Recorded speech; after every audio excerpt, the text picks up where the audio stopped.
irmãos, com a paz do nosso Senhor Jesus Cristo. Amém? Você que pode, por gentileza, se coloque de pé. Te peço que você abra a sua Bíblia no primeiro livro de Samuel, no capítulo de número 30.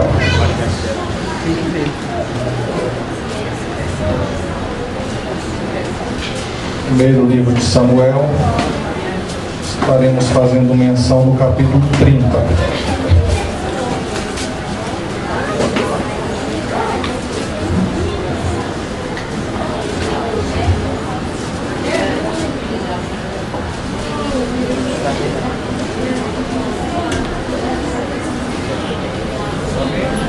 Amém? Se puderem colocar no telão, se não for pedir demais. Repete, por favor. 1 Samuel, capítulo 30. Nós estaremos lendo versículos de 1 a 6 e depois do 16 ao 19. Do 1 ao 6 e após do 16 ao 19.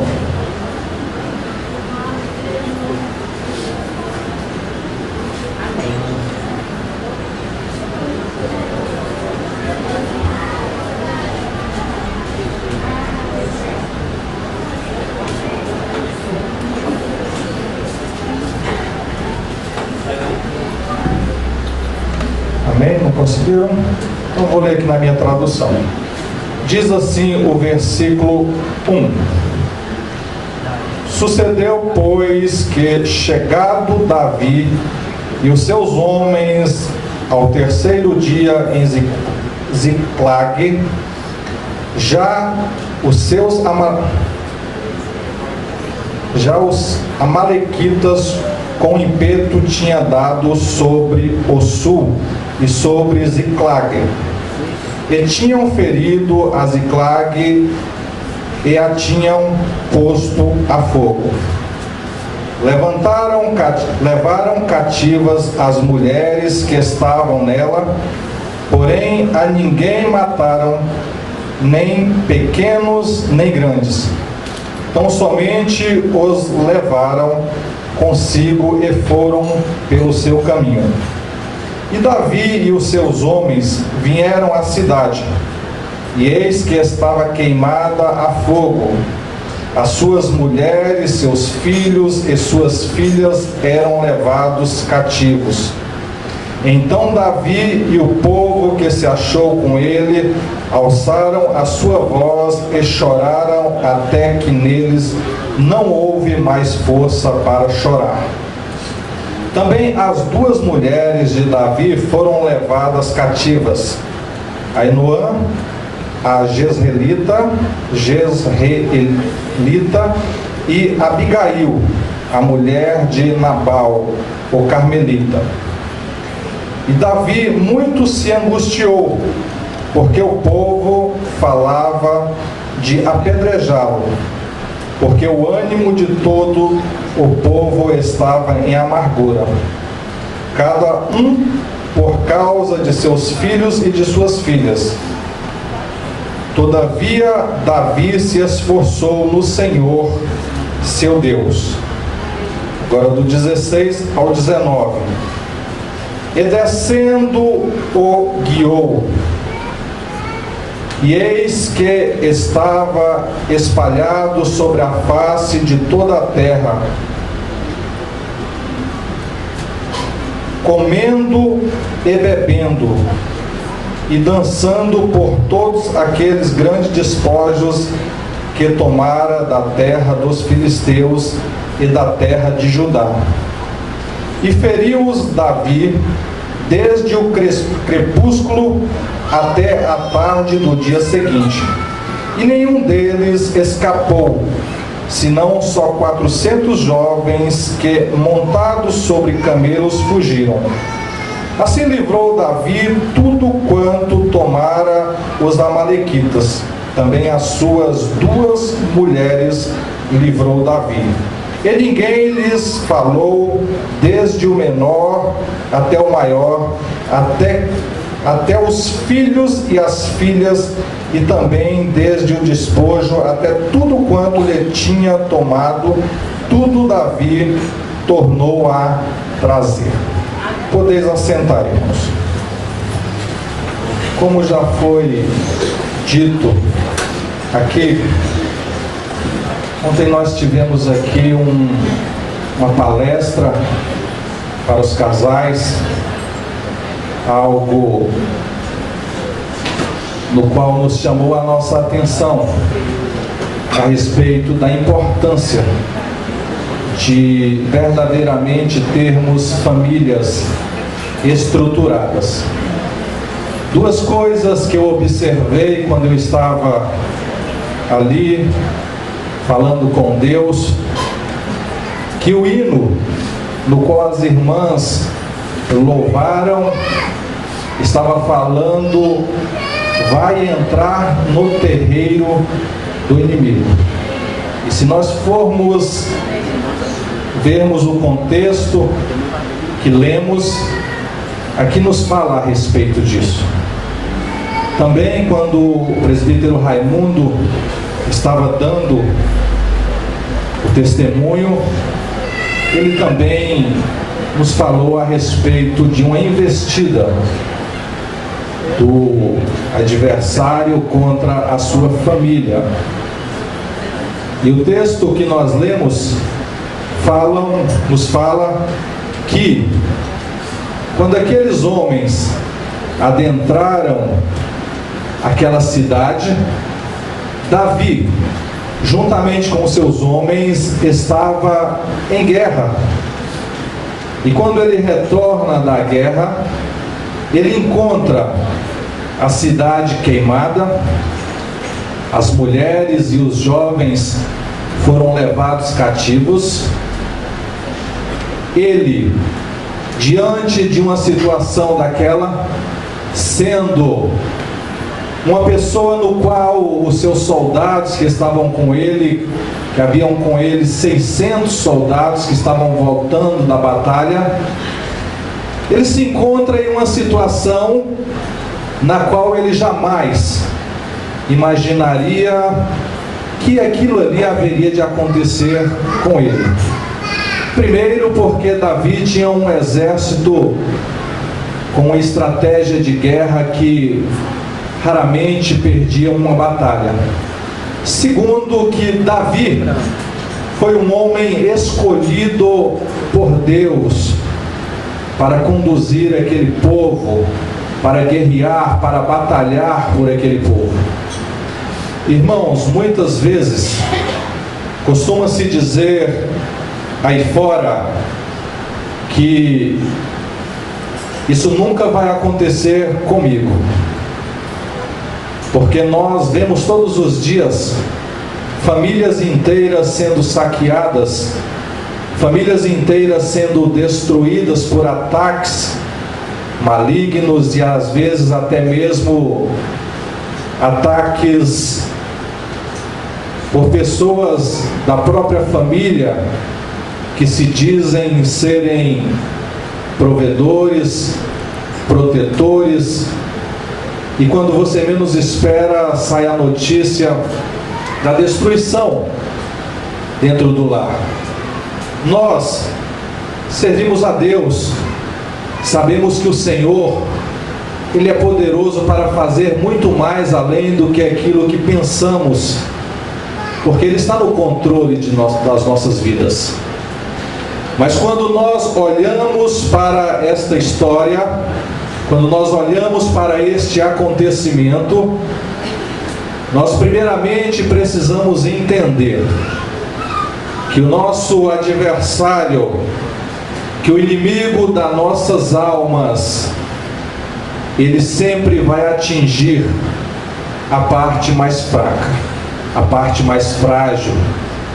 Talvez nós, como sacerdotes da nossa casa, como provedores, como aquele no qual damos segurança aos nossos filhos, esposa, talvez nós não imaginamos que por detrás de tudo aquilo que nós estamos ministrando, que nós estamos ensinando, que nós estamos provendo para o nosso lar, há um adversário que todo instante ele se opõe à vontade de Deus para as nossas vidas. Por isso é muito comum, até mesmo nos dias atuais, nós nos depararmos com situações pela qual nós paramos para pensar e ficamos questionando e dizendo: por que isso está acontecendo comigo? Por que eu estou passando por dificuldade na área X, na área Y, sendo que eu procuro ser em tudo fiel ao Senhor? Eu tenho sido referência para as pessoas que me assistem e muitas vezes não consigo ser referência dentro do meu próprio lar. Quantas vezes as pessoas no meu ambiente de trabalho, na minha vida secular, até mesmo dizem: eu gostaria muito de ter o privilégio que esta pessoa tem. Eu gostaria muito de ser feliz e viver a vida que o irmão, a irmã estão vivendo. Mas muitas vezes eles não sabem que para se constituir uma família estruturada, para se constituir filhos que verdadeiramente sejam filhos tementes a Deus, filhos que se oponham a tudo aquilo que o mundo vos proporciona, primeiramente nós precisamos entender que aquilo que é colocado diante de nós, muitas vezes são desafios,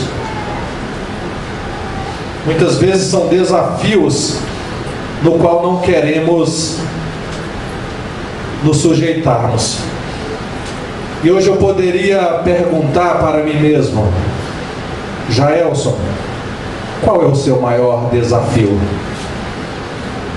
Qual é o seu maior desafio? O que você tem tentado e não tem conseguido? E eu poderia falar muitas coisas. Eu poderia falar de muitos projetos no qual já até tentei estabelecer na minha vida. Mas eu digo para os irmãos: nem tudo aquilo que projetamos é a vontade de Deus para as nossas vidas.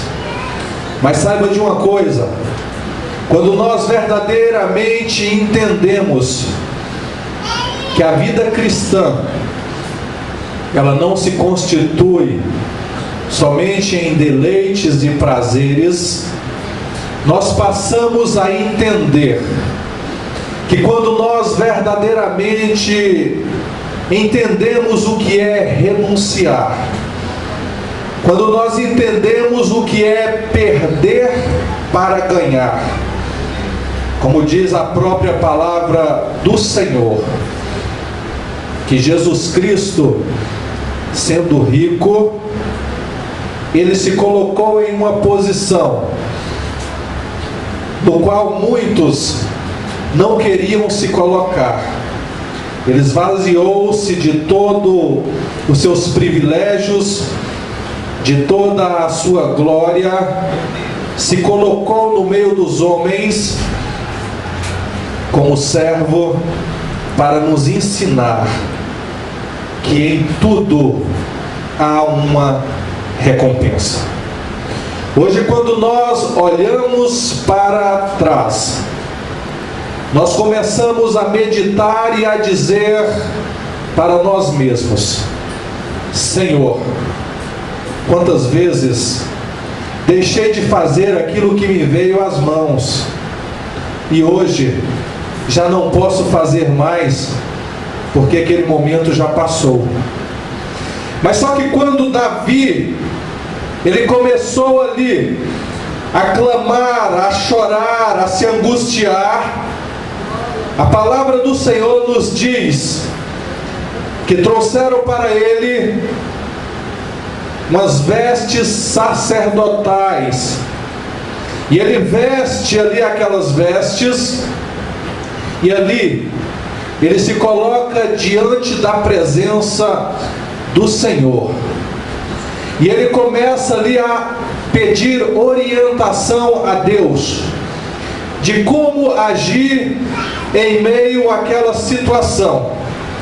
Porque Davi estava em uma situação que ele precisaria reconstruir. A cidade estava queimada a fogo, como diz o texto. Os jovens foram levados cativos. As mulheres já não estavam mais com ele. E o Senhor orienta a Davi e diz para Davi para que ele fosse em busca daquilo que havia perdido. Talvez eu possa estar em busca de algo que eu não consegui conquistar. Talvez eu possa estar em busca de algo que eu perdi. Mas quais são os meus planos quando eu conquistar tudo aquilo que eu perdi? Como eu agirei diante da presença do Senhor? Davi, ele precisava conquistar os despojos, todo o dinheiro que eles haviam levado. A palavra do Senhor nos diz que Davi estava com 600 homens. Ele sai com aqueles 600 homens ao encontro para guerrear. A palavra do Senhor nos diz que quando eles foram atravessar o rio, aqueles homens estavam já cansados, porque eles estavam retornando de uma guerra, de uma batalha, e eles estavam cansados. E 200 que ficaram para trás não conseguiram prosseguir. E Davi prossegue com 400 homens, porque ele sabia e ele tinha confiança de que Deus iria dar a sua vitória. Ele iria conquistar novamente tudo aquilo que o inimigo o tirou. Talvez hoje, não sei por qual motivo que eu vou falar isso, mas talvez isso faça alguns que estão aqui presentes refletirem e olharem e fazer uma análise. Quando eles levaram tudo aquilo que Davi havia construído juntamente com aqueles homens ali, eles tocaram na parte financeira daqueles homens. E talvez, irmãos, nós estamos vivendo momentos que não conseguimos controlar aquilo que o Senhor tem colocado nas nossas mãos. Talvez nós não temos conseguido administrar aquilo que Deus tem nos dado como promessa. A promessa de Deus, quantas pessoas dizem que nós comeremos o melhor desta terra? Com certeza isso é uma promessa de Deus. Quando Deus prometeu para o povo hebreu que eles haveriam de ser libertos das mãos de Faraó, da escravidão do Egito, havia uma promessa que eles haveriam de adentrar a cidade de Canaã, e lá era uma cidade no qual eles haveriam de ter tudo do bom e do melhor. Talvez aquilo que Deus colocou em nossas mãos seria o suficiente para vivermos o melhor nesta terra. Mas muitas vezes nós deixamos que o adversário, o inimigo das nossas almas, adentre ao nosso território e saqueie os nossos projetos, os nossos sonhos, as nossas promessas, e ficamos com os nossos braços cruzados e não temos coragem de ir novamente em busca daquilo que é promessa de Deus, daquilo que o Senhor proporcionou para as nossas vidas, e ficamos questionando e perguntando: por que isso aconteceu? Por que estou passando por isso? Por que isso está acontecendo na minha vida? Mas se nós formos pararmos para pensar, tudo tem um porquê. Nada acontece nas nossas vidas por um motivo pelo qual não tenha um fundamento. Talvez hoje eu estou passando por dificuldades financeiras, porque aquilo que Deus me concede, aquilo que Deus coloca nas minhas mãos, só está servindo para mim e para a minha casa. Estando tudo bem comigo e com a minha casa, ou mais, eu não tenho que me preocupar. Mas muitas vezes, quando nós olhamos para aquilo que está bem próximo de nós, nós vamos encontrar pessoas na qual fazem parte da nossa família, pessoas na qual são pessoas que foram chamadas como nós por Deus, pessoas que têm o mesmo direito de gozarem de todos os privilégios que nós estamos gozando. E muitas vezes nós, como servos de Deus, como conhecedores da palavra do Senhor, nós nos fechamos em o nosso próprio mundinho, nós nos fechamos em o nosso próprio habitat e ficamos felizes e glorificando, porque temos muitas coisas que nos traz prazer.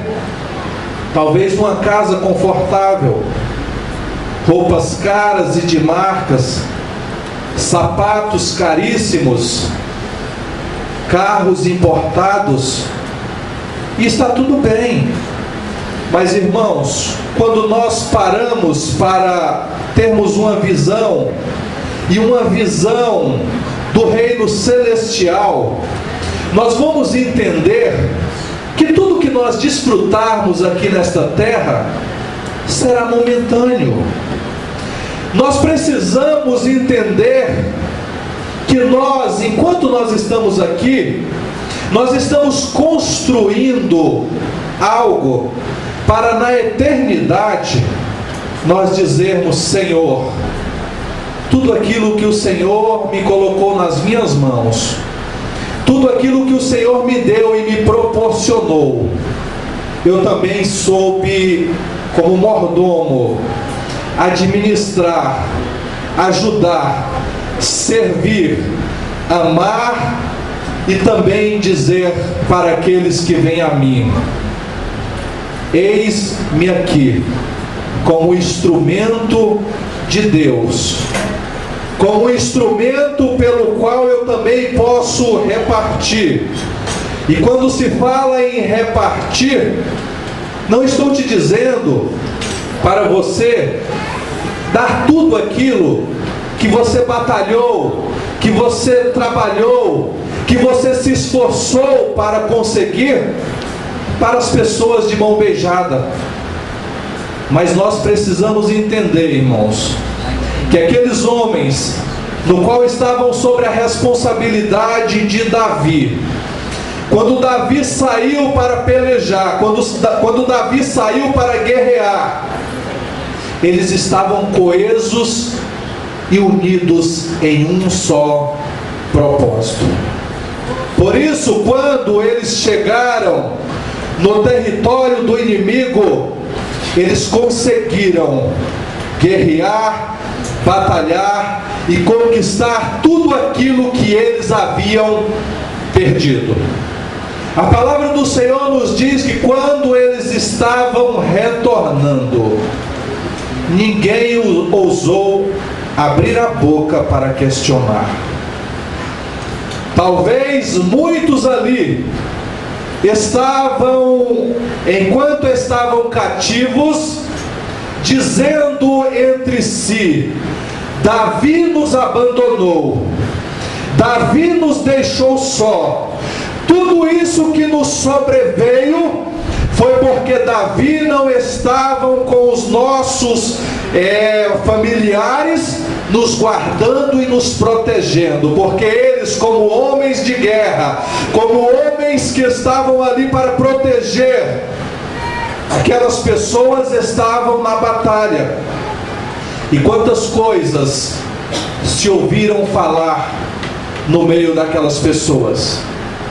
Talvez muitas murmurações, talvez muitos questionamentos. E nós, como igreja do Senhor, como uma igreja que temos a mente de Cristo, muitas das vezes também nos colocamos em posições contrárias à vontade de Deus.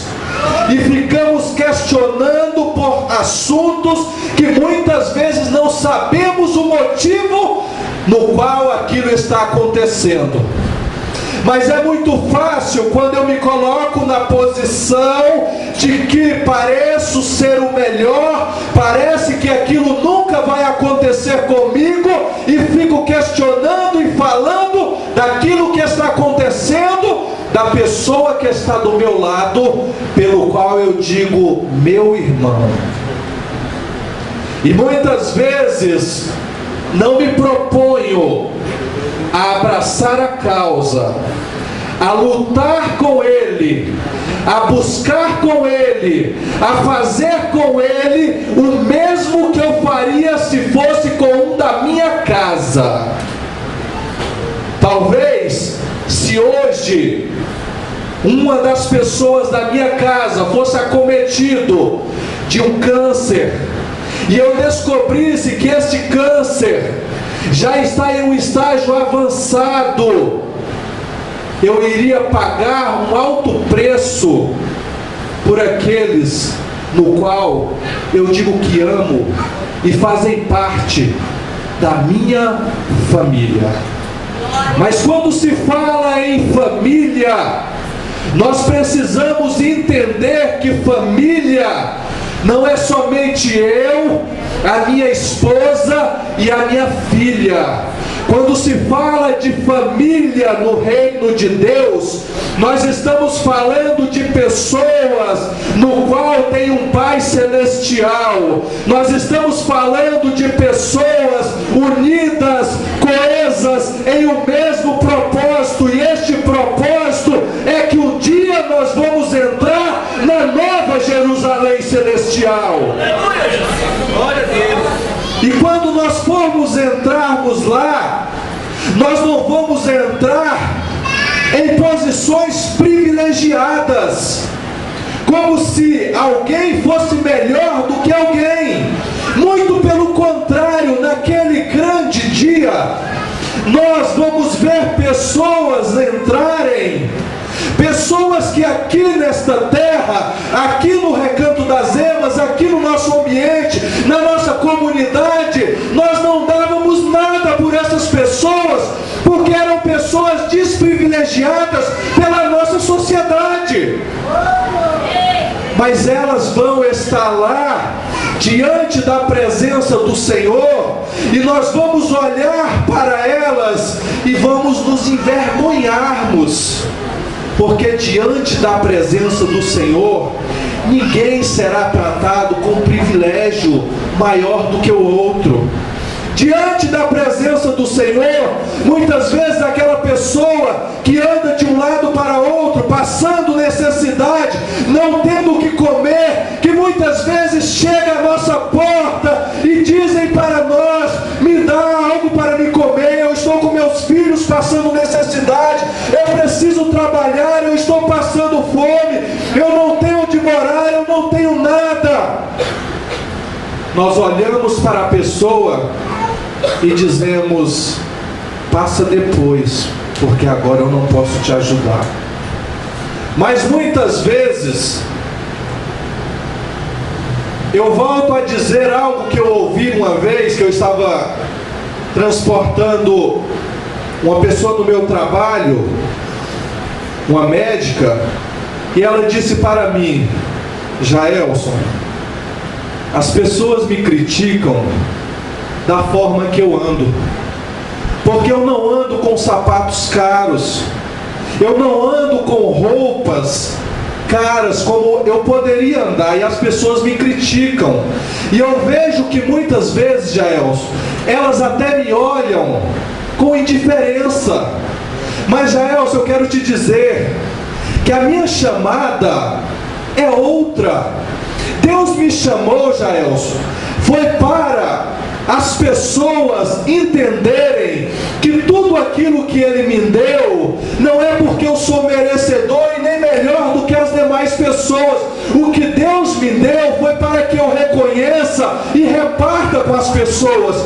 Porque muitas vezes, quando eu pego R$200 para comprar um sapato, eu estou deixando de ajudar um missionário lá fora, que muitas vezes me pede R$50 para que ele possa continuar fazendo a obra de Deus. Glória a Deus. E aquilo me chamou a atenção.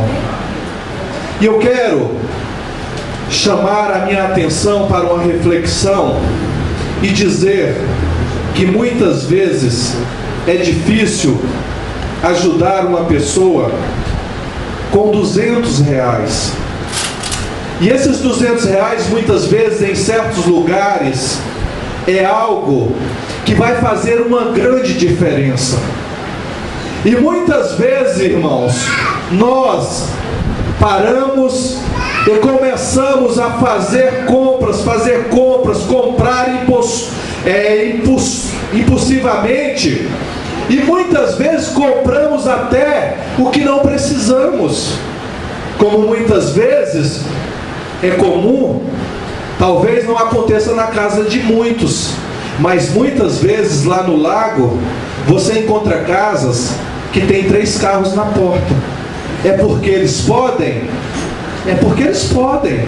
Muitas vezes você encontra casas com 4, 5 televisões lá dentro da casa.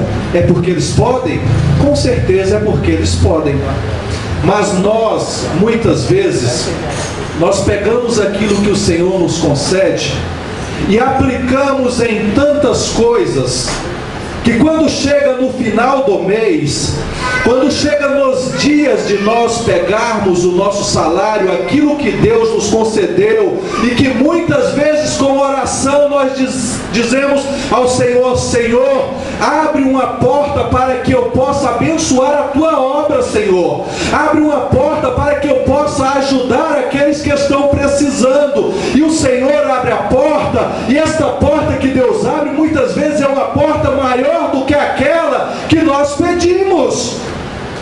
Mas quando chega a fatura do cartão de crédito, ela é maior do que aquilo que nós podemos pagar. Não. E nós muitas vezes dividimos em 2 vezes, porque não conseguimos pagar. Muitas vezes nós colocamos aquilo ali e dizemos: ah, meu Deus, não está dando, eu estou ganhando pouco, eu tenho que trabalhar mais, porque este meu trabalho, este meu emprego não está dando para suprir as minhas necessidades. E eu começo a trabalhar no domingo, na segunda, de dia, de noite, não quero mais parar, porque a obra de Deus já não é mais importante para a minha vida. Eu preciso pagar o que eu estou devendo, porque se eu não pagar, o meu nome vai para o SPC, e eu não quero que o meu nome vá para o SPC. Mas a palavra do Senhor nos diz que muitas vezes o Senhor, Ele nos abençoa, Ele nos dá aquilo que nós precisamos para a nossa provisão, e nós colocamos o que temos, o que ganhamos, o que o Senhor nos concede, em um saco com a boca furada. Você coloca em cima e cai embaixo. Eu não sei por qual motivo, irmãos, que o Senhor me mudou, tirou de um curso e colocou em outro. Eu não sei por qual motivo. Talvez eu esteja passando por isso e o Senhor queira que eu fale sobre isso. E eu pego tudo aquilo que eu tenho, coloco em um saco furado, e quanto mais eu tento, mais eu vou estar batendo em ferro frio. E nunca consigo alcançar o meu objetivo. Mas a partir do momento que eu me posicionar diante da presença do Senhor e começar a fazer como aquilo que nós aprendemos ontem, que foi dito aqui pelo pastor que estava ministrando a palavra do Senhor, e ele disse para os que estavam aqui, eu quero retornar em parte para vocês. Ele disse que enquanto ele administrava e pensava que constituía tudo, que ele era o provedor e que ele podia fazer tudo, ele não conseguia chegar a lugar algum. Mas o dia que a esposa dele tomou as rédeas, ele começou a administrar e ele começou a ver que verdadeiramente o seu cativeiro estava mudando, ele conseguiu entender que a esposa dele, ela era uma dizimista fiel, que a esposa dele, ela não gastava com aquilo que não era necessário, e ela começou a administrar de tal maneira que eles conseguiram em breve, logo em um pequeno período de tempo, financiar uma casa, comprar um outro carro, colocar dinheiro no banco e viver uma vida nos propósitos de Deus. Então, irmãos, já não quero seguir mais chamando a atenção para o mesmo assunto. A única coisa que eu quero concluir esta mensagem e dizer para mim mesmo: Jaelson, se não está dando, é porque você não está sabendo administrar. Jaelson, se você não está conseguindo, é porque você não está investindo. Jaelson, se você não está conseguindo controlar aquilo que você não consegue, coloca nas mãos de Deus, porque Deus vai começar a administrar. Talvez eu estou passando em uma situação pelo qual está indo tudo bem na minha casa, e quando eu menos espero, o filho adoece, a televisão queima, a casa é roubada, e eu começo a questionar e dizer: Senhor, isso aí está acontecendo porque acontece com qualquer um. Isso é normal, nós estamos vivendo em um mundo que doença, violência, roubo, tudo isso acontece todos os dias. Mas eu te digo uma coisa: o meu Deus, Ele vai cuidar das minhas finanças. O meu Deus, Ele vai cuidar da minha saúde. O meu Deus, Ele vai cuidar da minha casa, porque é uma promessa do Senhor. E a promessa de Deus é: confia no Senhor, porque quando nós confiamos verdadeiramente em Deus, nós podemos andar seguro. E talvez, irmãos, se neste exato momento você conseguiu, eu consegui fazer uma reflexão, e eu consegui detectar que eu estou vivendo uma crise financeira, Deus te diz nesta noite: Ele pode mudar o nosso cativeiro. Ele pode dar de volta, como deu para Davi, aquilo que havia perdido.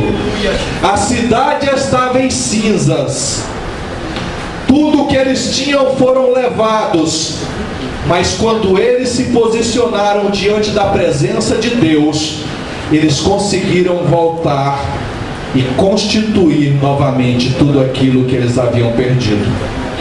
Eu quero aqui concluir esta mensagem dizendo, por uma questão de fé, que esta igreja aqui em nome de Jesus Cristo, dentro em breve, nós estaremos dizendo: Senhor, verdadeiramente a tua promessa, ela se cumpriu na minha vida.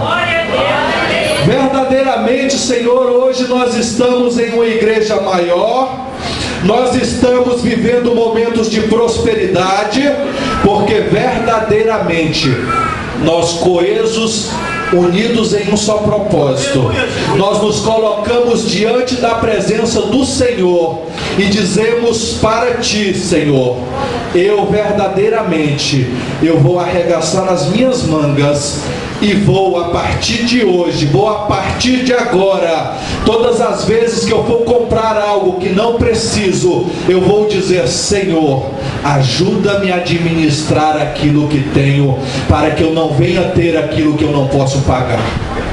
Que Deus te abençoe a sua vida. E eu te digo nesta noite, a promessa de Deus é para nós. A promessa de Deus, ela vai se cumprir, mas nós só precisamos ter fé, confiança e agirmos segundo os propósitos do Senhor. Que Deus abençoe a sua vida. E eu já retorno aqui a palavra.